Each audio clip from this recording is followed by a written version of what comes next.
Welcome back to another Chef Knives to Go quick look product review. What we have this time is the Gihei Shitogami or White No. 2 Santoku 165mm knife. This has the kind of semi-custom bog oak handle. The core steel on this is Shitogami or white paper No. 2 reactive high carbon steel. Heat treat is about 61-62 Rockwell on that core steel.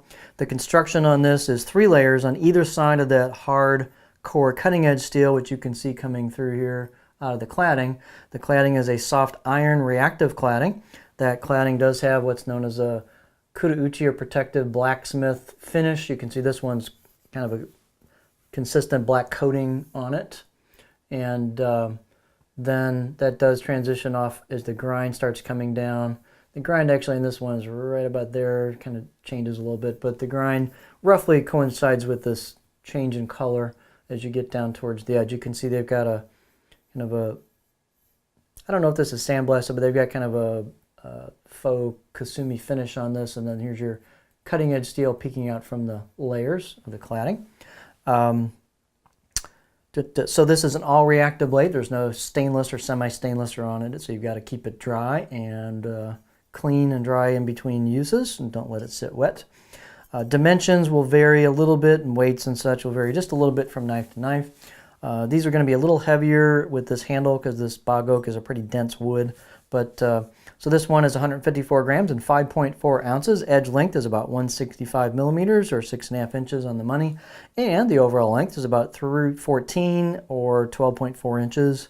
The spine thickness, again, you're going to get some variations. This particular one coming out of the handle above the back of the heel is about 3.2 I measured. But it thins down quickly and it's about 2.1. On the rest of the knife, and then as you get down towards the grind right here, you can see it thins out and the tip gets pretty darn thin. There's a little bit of polish here because they needed to clean up that tip a little bit to make it nice and sharp and pointy, so they ground a little bit of the coloring coating off of the spine right by the tip to get it clean and nice and high performance. But that's thin. Trust me, that's the thin tip. So this is going to work really well through soft product.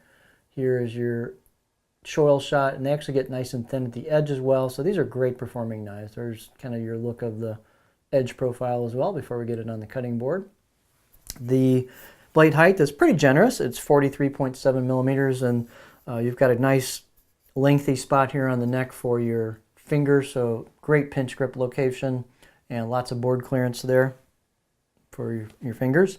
The handles, these are really, they're semi-custom, but they're almost like, they're really like custom handles in terms of the construction quality. So this is the Isaiah Schrader Knife Works octagonal bog oak handle with a maple spacer and a blackwood ferrule. And the fit and finish is just great on these. I've seen quite a few of these handles now on various knives, and the consistency is excellent. Very smooth, very well crafted, nice glue up job. They've got a characteristic thinning or transitioning, tapering down as the gets towards the knife itself, the blade, so it's a very comfortable, kind of disappears in the hand here with that thinning or tapering of the ferrule down towards the knife blade, and just a really nice package. About the only thing that really kind of changes on these knives is it's a dense wood and it's a bit heavy, so that does bring your balance point back over like a light hoe wood type handle. So your balance point on this is actually kind of just in front of that, right where that tang kind of goes into the handle. So from a pinch grip point of view, it's going to have a little bit of a handle heavy feel to it. Some people might like that, some people might not like that, some people don't care. It just depends on your preference, but just making you aware of that. The handle circumference on this one was about 70 millimeters or 2 3/4 inches, where the bog oak meets the maple, which is where I typically measure the handles. It's before it starts thinning down.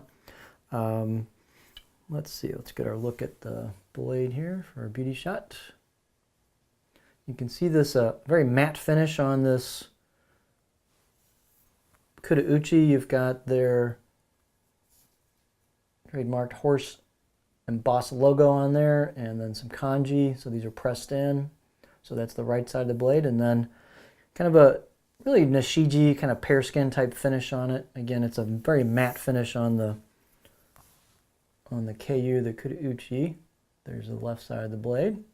They've got a bit of rounding on the spine of the corners. They've got some nice polish and rounding of the choil into the neck. So very good attention to detail on fit and finish on these.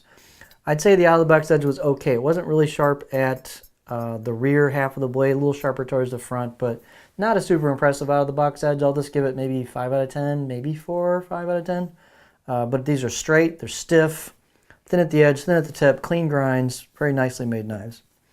But you'll probably get, I don't know what all of them are going to be like, but given this one, I'd say you'd want to definitely sharpen these out of the box.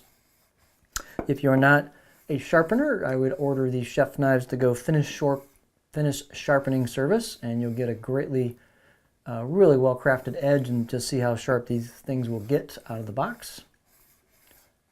So here is the edge profile. You can see a very low tip even for a Santoku.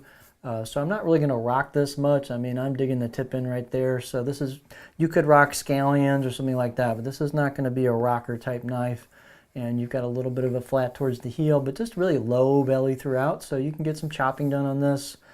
Push-pull cuts, great. This is awesome for tip draws. The tip draw is great because you don't have to lift the blade very high at all at the heel to get a tip draw on this. So it's awesome for that, but definitely not much of a rocker, as you can kind of tell.